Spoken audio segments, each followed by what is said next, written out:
श्री राम। आप सभी के हृदयस्थ ईश्वर को वंदन करते हुए गोस्वामी तुलसीदास रचित श्री रामचरितमानस इस ग्रंथ का जो प्रथम सोपान अर्थात बालकांड का जो हम चिंतन कर रहे हैं, सज्जनों, यह हमारा कथा निरूपण क्रमांक 139। हमने पिछले कथा विभाग में माता पार्वती और महादेव के विवाह के पश्चात उनकी विदाई की रस्म किस तरह से पूरी की गई, किस तरह से मैना जी महादेव जी के चरणों पर गिर पड़ी और उन्हें प्रार्थना की कि जो गलती सती के द्वारा हुई थी, अगर वैसी ही गलती अगर मेरी कन्या पार्वती करे तो आप उसके हर अपराध को क्षमा कीजिए, उसे निरंतर आपके चरणों की दासी बनाकर ही रखिए। और उसके बाद मैना पार्वती को एकांत में मिलकर उसे अपने गोद में लेकर रोने लगती हैं। अपने इस नारी जन्म पर ही वह एक विकल भाव से परवशता, पराधीनता, इस पर खेद जताती है। लेकिन बाद में विवेक विचार धारण करते हुए मन में यह सोचती है कि यह मंगल क्षण इन विचारों के लिए योग्य नहीं है। ऐसा कहकर पार्वती को वह विदा करती है। पार्वती भी अपने मां से बिछड़ते वक्त अत्यंतिक व्यथित है। समस्त स्त्रियों को मिलकर पुनश्च एक बार अपने मां को मिलकर पार्वती महादेव जी के साथ कैलाश की तरफ निकलती है। हमने यहाँ तक के कथा विभाग का कल चिंतन देखा। आइए सज्जनों, आगे के कथा विभाग का हम गायन करें। तुरत भवन आए गिरिराई, सकल शैल सर लिए बुलाई। आदर दान विनय बहुमाना, सब कर विदा कीन्ह हिमवाना। जब ही शंभु कैलास ही आए, सुर सब निज निज लोक सिधाए। जगत मातु पितु शंभु भवानी, तेहि सिंगारु न कहूँ बखानी। करहि विविध विधि भोग बिलासा, गणन समेत बसहि कैलासा। हर गिरिजा बिहार नित नयऊं, एहि विधि विपुल काल चली गयऊं। तब जनमेऊ षट बदन कुमारा, तारकु असुरु समर जेहि मारा। आगम निगम प्रसिद्ध पुराना, षण्मुख जन्मु सकल जग जाना। जगु जान षण्मुख जन्मु कर्मु, प्रताप पुरुषार्थु महा। तेहि हेतु मैं वृष केतु सुत कर, चरित संक्षेप ही कहा। यह उमा शंभु विबाहु, जे नर नारी कहहि जे गावही। कल्याण काज विवाह मंगल, सर्वदा सुख पावही। चरित सिंधु गिरिजा रमन, बेदन पावहि पारू। बरनय तुलसीदास किमी, अतिमति मंद गवारू। सियावर रामचंद्र प्रिय हो।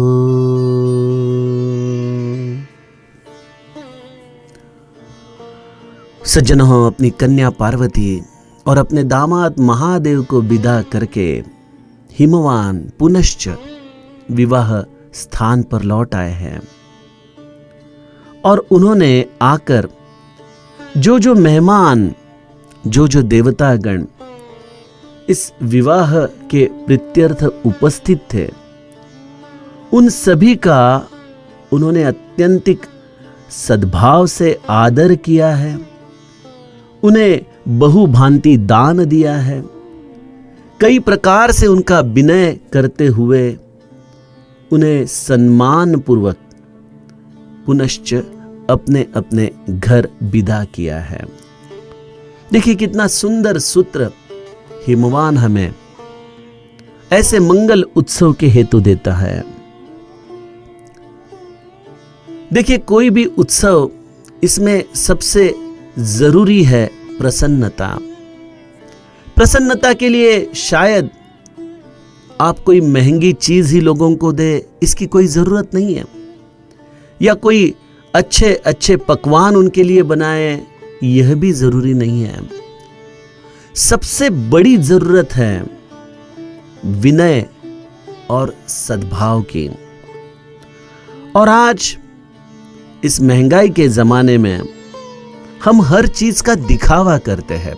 हमें एक जगह में हमारी प्रतिष्ठा भी रखनी है और इसलिए हम महंगे से महंगे खाद, महंगे से महंगे उपहार इस विवाह में ले आते हैं, लेकिन मन में एक कुभाव रहता है कि इन्हें मैं इतनी महंगी वस्तु दूं या ना दूं, मैं इनके साथ बात करूं या ना करूं, इनके साथ इतना सद्भाव व्यक्त करने की जरूरत है या नहीं है। विवाह एक ऐसा मंगल उत्सव है जब आपके रिश्तेदार, आपके मित्र, इनके द्वारा इस प्रसन्नता को आपको बढ़ाना है। और प्रसन्नता बढ़ाने के लिए आप अगर जो आपके शक्ति अनुरूप जो आप दे सकते हो उतना पर्याप्त है।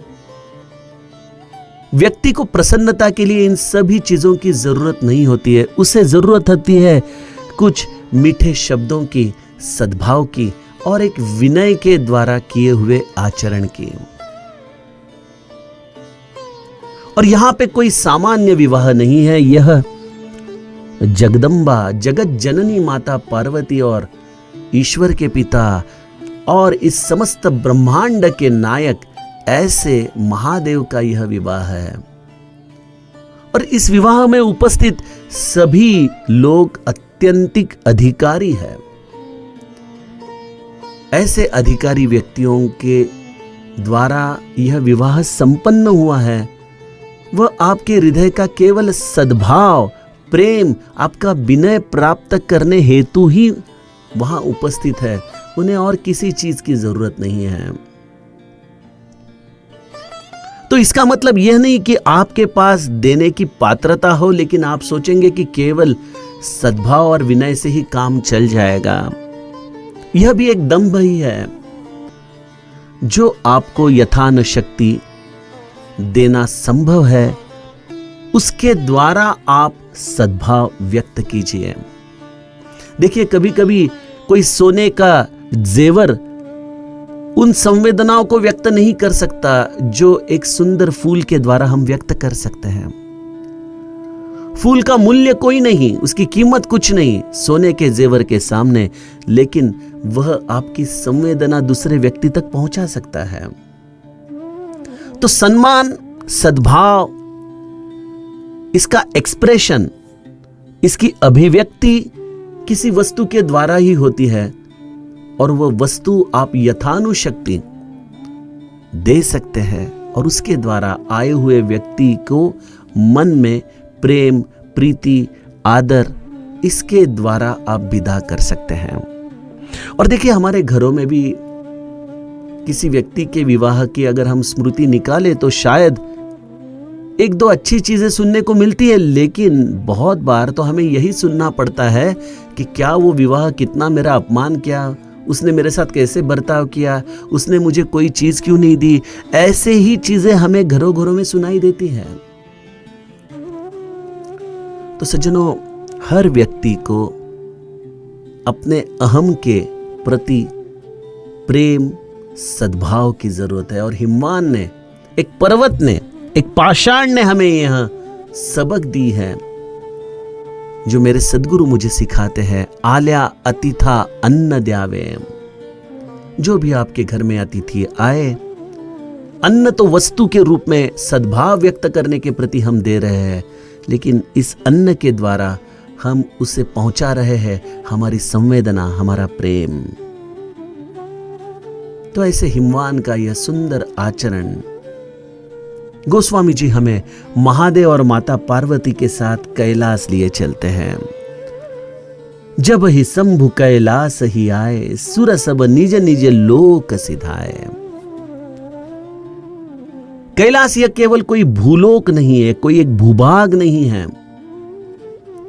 कैलाश एक अपने आप में एक स्वतंत्र ब्रह्म लोक है, जहां पे मेरे महादेव का निवास है। और उनके आज्ञा के बिना इस भूलोक में और उससे जो आवरण करने वाला आकाश है, उस आकाश तत्व में भी किसी के आने की मजाल नहीं है। मुझे याद है जब 2019 में मैं कैलाश पर्वत दर्शन के लिए गया था, तब वहां के लोकल गाइड ने बताया था कि इस पर्वत के ऊपर से कोई विमान भी नहीं जाता। इस पर्वत के अगल बगल में आना यह बहुत असंभव है, कोई इसे छू नहीं सकता। ऐसा क्यों? आज तक इससे भी बड़े बड़े ऊंचे शिखर, एवरेस्ट जैसा शिखर कई हजारों माउंटेनियर्स ने अभी तक प्राप्त किए हैं, उन्हें काबिज किया है, लेकिन आज तक कोई व्यक्ति कैलाश पर्वत पर गिरियारोहण नहीं कर पाया। यह सब क्यों होता है? इसका कारण एक ही है कि वह महादेव और माता पार्वती का निवास है। वहां पे उसके आज्ञा के बिना कोई नहीं आ सकता। तो इसलिए गोस्वामी जी ने बहुत सुंदर शब्दों में रहस्यमय बात कह दी कि सुर सब निज निज लोक सिधाए। सब देवता अपने अपने लोक में निकल गए, क्योंकि उनमें से किसी को भी कैलाश पर आने की अनुमति नहीं है। देखिए, यह समस्त रामायण गोस्वामी जी ने प्रथमदर्शी के रूप में लिखा है। हर एक प्रसंग गोस्वामी जी ने अपने आंखों से देखा, अपने ज्ञान चक्षु से देखा, और उसका सुंदर विवरण हमारे जैसे सामान्य जीवों के प्रति शब्दबद्ध करके रखा है, जिसके द्वारा अगर हम हमारे समर्पण भावनाओं से इस चौपाइयों में उतरे तो हमें भी उस अद्भुत नयनरम्य प्रसंगों का दर्शन हो सकता है।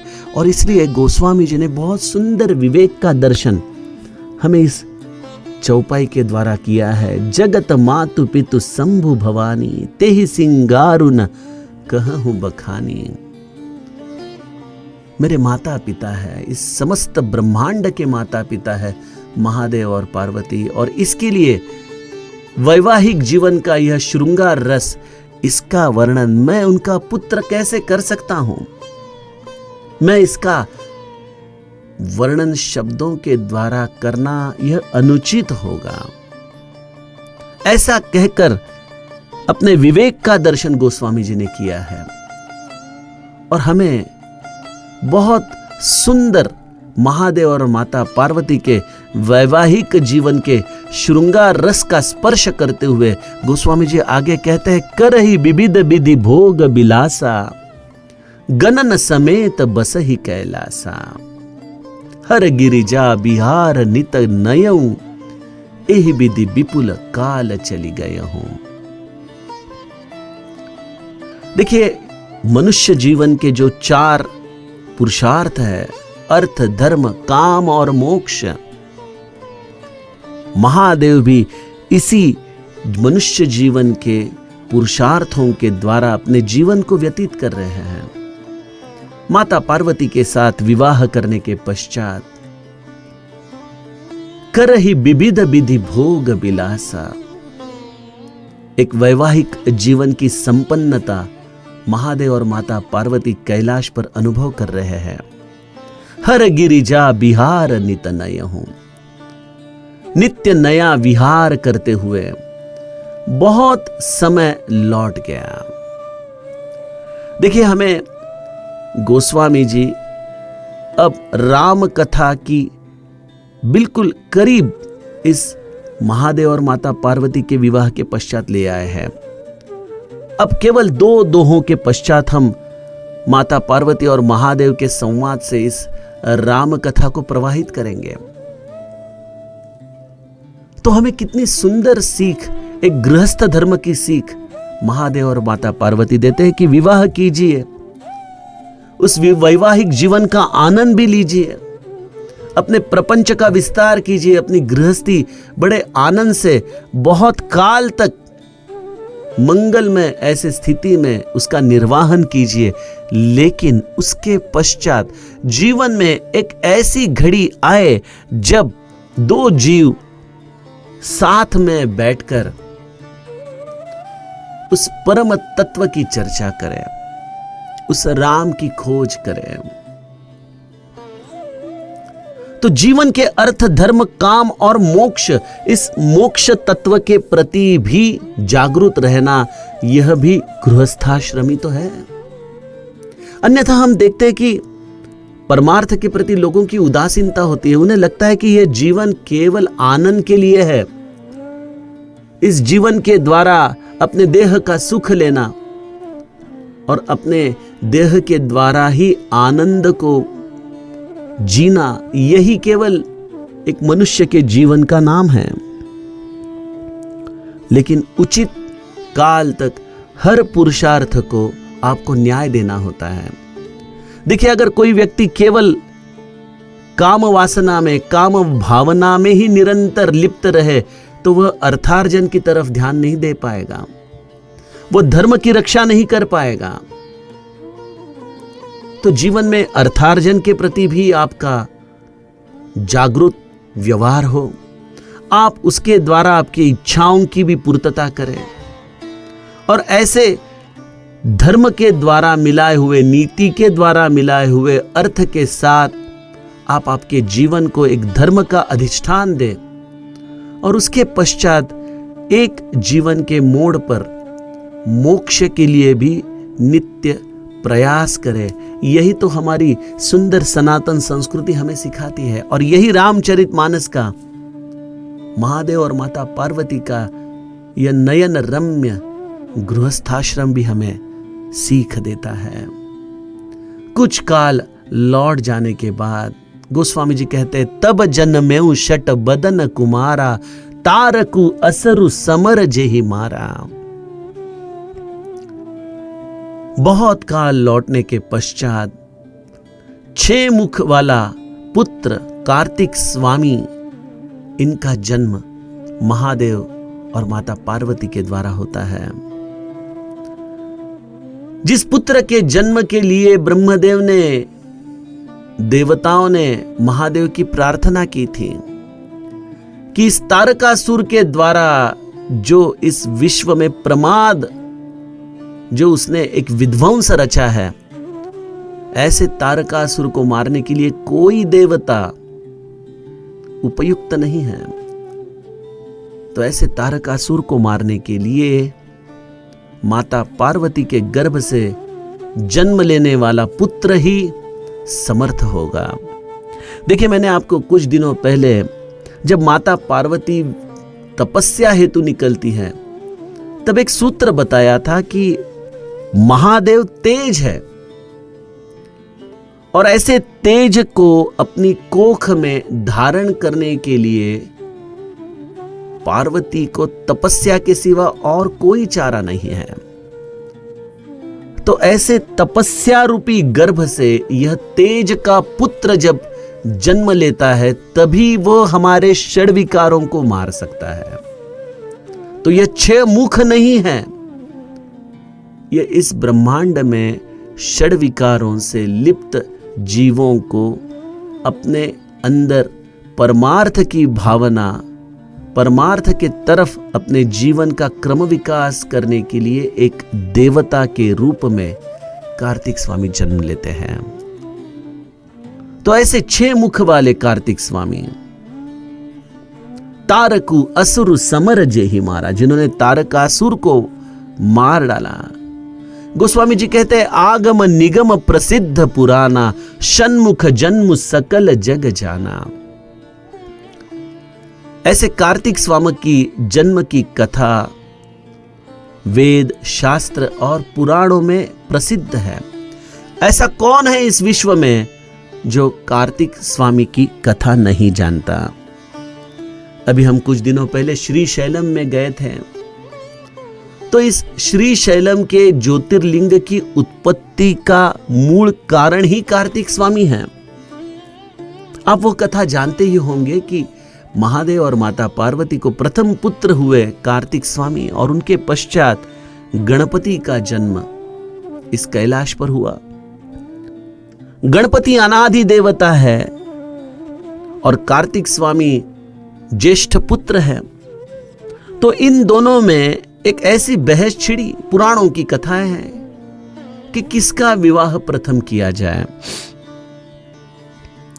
तो माता पार्वती और महादेव पहले सोचते थे कि यह मसला ये दोनों ही अपने आप बात करके निपटा लेंगे, लेकिन बात यहां तक आई कि यह झगड़ा मां पिता के पास आकर पहुंच गया। तो बहुत बहस के बाद महादेव और माता पार्वती ने कहा कि जो ब्रह्मांड को प्रदक्षिणा करके सर्वप्रथम कैलाश पहुंचेगा उसका विवाह प्रथम होगा। तो यह बात सुनते ही कार्तिक स्वामी अपने मोर पर बैठकर ब्रह्मांड की सैर के लिए निकल पड़े। लेकिन गणपति, जिनका वाहन है मूषक, इस चूहे पर इतना बड़ा देह धारण करके वो ब्रह्मांड की कब सैर करेंगे। तो कार्तिक स्वामी तो निकल गए, लेकिन गणपति वहीं के वहीं खड़े हैं। तो माता पार्वती उन्हें कह रही है कि बाल गणेश, तुमने सुना नहीं, अब जाओ, कार्तिक तो निकल गए आगे। तो गणपति तो बुद्धि के देवता है, उन्होंने क्या किया, उन्होंने अपने मां पिता को एक स्फटिक शिला पर बिठाया, उन्हें वंदन किया और उनको ही एक परिक्रमा उसने की। एक प्रदक्षिणा करने के पश्चात पुनश्च वंदन करके उन्होंने अपने मां पिता को निवेदन दिया कि प्रभु, आप दोनों ही जगत के माता पिता है, जगत मातु पितु शंभु भवानी, आप ही ब्रह्मांड के नायक है। तो अगर मैं आपको परिक्रमा करता हूं तो क्या मैंने ब्रह्मांड को परिक्रमा की है क्या नहीं, आप ही बताइए। तो यह कहने के बाद महादेव और पार्वती हंस पड़े। उन्हें गणपति का यह विवेक मन को बड़ी प्रसन्नता दे गया और उन्होंने गणपति की बात मान ली। गणपति का विवाह प्रथमतः किया गया सिद्धि और बुद्धि के साथ। उन्हें 2 पुत्र भी हुए। और यहां कार्तिक स्वामी ब्रह्मांड की परिक्रमा में व्यस्त थे, तो देवर्षि नारद ने उन्हें जाकर कहा कि कार्तिक स्वामी, आप व्यर्थ ही कष्ट ले रहे हो। वहां पे तो गणपति ने विवाह रच भी लिया। उसने कपट करके अपने मां पिता को ही एक परिक्रमा कर कर इस वचन की पूर्तता की है और उसे महादेव और पार्वती ने मान भी लिया। देवर्षि नारद ने यह सब कार्तिक स्वामी को कहा तो हमें ऐसा लगता है कि देवर्षि नारद तो खलनायक है, घरभेदी है। लेकिन सज्जनों, देवर्षि नारद ने जो भी कृति जब भी की है उसमें उनका स्वयं स्वार्थ कुछ नहीं है। उसके द्वारा ब्रह्मांड को एक ज्योतिर्लिंग की प्राप्ति हो, इस उद्देश्य से तो यह समस्त लीला ईश्वर रच रहा है। तो कार्तिक स्वामी गुस्साए हुए कैलाश आते हैं। जब वह देखते हैं कि गणपति विवाह करके अपने गृहस्थी में रहते हैं, तो संतप्त होकर अपने मां पिता से वो रूठ जाते हैं। वहीं पे अपने ब्रह्मचर्य की वो सुनिश्चित करते हैं कि मैं अब विवाह नहीं करूंगा। ऐसा निश्चय करके वह कैलाश से निकलकर इस दक्षिण भाग में इस क्रौंच पर्वत पर आकर रूठकर वहां बैठ जाते हैं। कुछ काल बीतने के बाद मां का हृदय अपने कार्तिक के लिए विकल हो उठता है। महादेव प्रथमतः अपने गणों को भेजते हैं, लेकिन गणों से मिलने से कार्तिक स्वामी इनकार कर देते हैं। उसके पश्चात महादेव और माता पार्वती कार्तिक स्वामी को मनाने के लिए क्रौंच पर्वत पर आते हैं। तो अपने माता पिता के आगमन की कथा सुनकर कार्तिक स्वामी वहां से और 12 कोस दूर निकल जाते हैं। तो अपने पुत्र के प्रतीक्षा में महादेव और माता पार्वती क्रौंच पर्वत पर ज्योतिर्लिंग की रूप में स्थिर हो जाते हैं। आज भी ऐसा कहा जाता है कि कैलाश से हर पूनम को माता पार्वती श्रीशैलम अपने पुत्र को मिलने आती है और हर अमावस्या को महादेव का आगमन कैलाश से होता है। इसलिए श्रीशैलम के इस क्रौंच पर्वत को दक्षिण का कैलाश भी माना जाता है। कार्तिक स्वामी इसलिए ब्रह्मचारी है, अविवाहित है, और उनके दर्शन के द्वारा, उनकी तपश्चर्या के द्वारा प्रापंचिक लोग सुख समृद्धि ऐश्वर्य का अनुभव करते हैं। और इसलिए हर कार्तिक मास में एक विशिष्ट तिथि को कार्तिक स्वामी के मंदिर में उनके दर्शन लेने के प्रति बहुत भीड़ रहती है। ऐसे कार्तिक स्वामी का यह अद्भुत चरित्र पुराणों में प्रसिद्ध है। गोस्वामी जी कहते हैं कि जन्म, कर्म, प्रताप और पुरुषार्थ, इसका समस्त विश्व को बड़ा सुंदर अनुभव है कार्तिक स्वामी का। तो यही कथा मैंने आपको संक्षिप्त रूप में कार्तिक स्वामी की कही। यह जो शिव जी का पुत्र है कार्तिक स्वामी, गोस्वामी जी कहते, तेहि हेतु मैं वृषकेतु सुत कर चरित संक्षेप ही कहा। इसलिए मैंने अत्यंत संक्षेप में कार्तिक स्वामी के जन्म की कथा आपके सामने कही, जिसका विस्तार हमने इन शिव पुराण, शिव महापुराण के आधार से समझने की कोशिश की। तो गोस्वामी जी हमें आश्वस्त करते हैं कि महादेव और माता पार्वती का विवाह, उसका गान करना, उसमें रत हो जाना, यह जीवन को मांगल्य प्रदान करने वाला है। यह उमा शंभु विबाहु जे नर नारी कहहि जे गावहि, कल्याण काज विवाह मंगल सर्वदा सुख पावहि। यह उमा शंभु का जो विवाह है, इसे जो भी मन से गाता है उसके जीवन में निरंतर कल्याण ही होता है। और जो विशेषता यह चरित्र विवाहादि मंगल कार्य निर्विघ्नता के लिए हो, ऐसे संकल्प से गाए, उसे समस्त कार्यों में यश मिलता है, सुख मिलता है। यह समस्त श्रद्धा का विभाग है सज्जनों। और देखिए, हम बालकांड में ही आगे जाके जब जानकी का चरित्र देखेंगे तो धनुष्य यज्ञ के पहले दिन सीता जी के माता ने भी, सुनैना जी ने भी सीता जी को पार्वती माता की पूजा करने के लिए, गौरी पूजन के प्रति ही पुष्प वाटिका में भेजा था। और तभी पार्वती जी की प्रसन्नता कितनी सुंदर गोस्वामी जी ने गाई है। जय जय गिरिबर राज किशोरी, जय महेश मुख चंद चकोरी। ऐसे माता गौरी का यह अद्भुत चरित्र है, जिसका निरंतर सुमिरन यह हमारे जीवन में हमें कल्याण प्रदान करता है सज्जनों। क्योंकि पार्वती इस विश्व की माँ है, और कौन ऐसी माँ होगी जो अपने पुत्र का कल्याण नहीं चाहेगी। ऐसे पार्वती माता को हम मन से वंदन करें, जगत पिता महादेव को हम मन से वंदन करें। गोस्वामी जी कहते हैं, चरित सिंधु गिरिजा रमन बेदन पावहि पारू। ऐसा यह अद्भुत चरित्र है महादेव और माता पार्वती के विवाह का, जो एक समुंदर की तरह, एक सिंधु की तरह अपार है।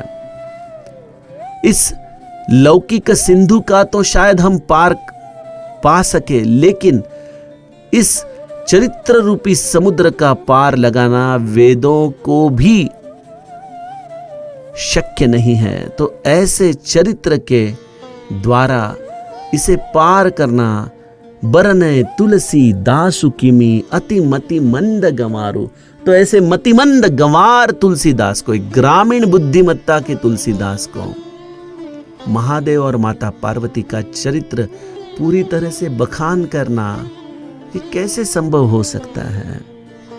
इसलिए ऐसे अद्भुत चरित्र को हम मन ही मन वंदन करें। महादेव और माता पार्वती जो इस जगत के माता पिता है, और मैं इस जगत का ही एक किंकर हूं, इसलिए अर्थात वह भी मेरे माता पिता है। इस सद्भावना से हम उनका सुमिरन करते हुए, उन्हें नमन करते हुए एक ही प्रार्थना करेंगे कि तारकासुर का तो वध कार्तिक स्वामी के द्वारा हो जाएगा, लेकिन जब तक महादेव और माता पार्वती के द्वारा यह रामचरितमानस रूपी कथा मेरे हृदय में नहीं आएगी, तब तक मेरे हृदय में बैठे हुए तारकासुर जैसे असुर कैसे मारे जाएंगे। आइए सज्जनों, इसी राम कथा के प्रति हम एक चरण आगे के दोहा में प्रस्थापित करें और राम कथा समझने की कोशिश करें। जानकी जीवन स्मरण। जय जय राम।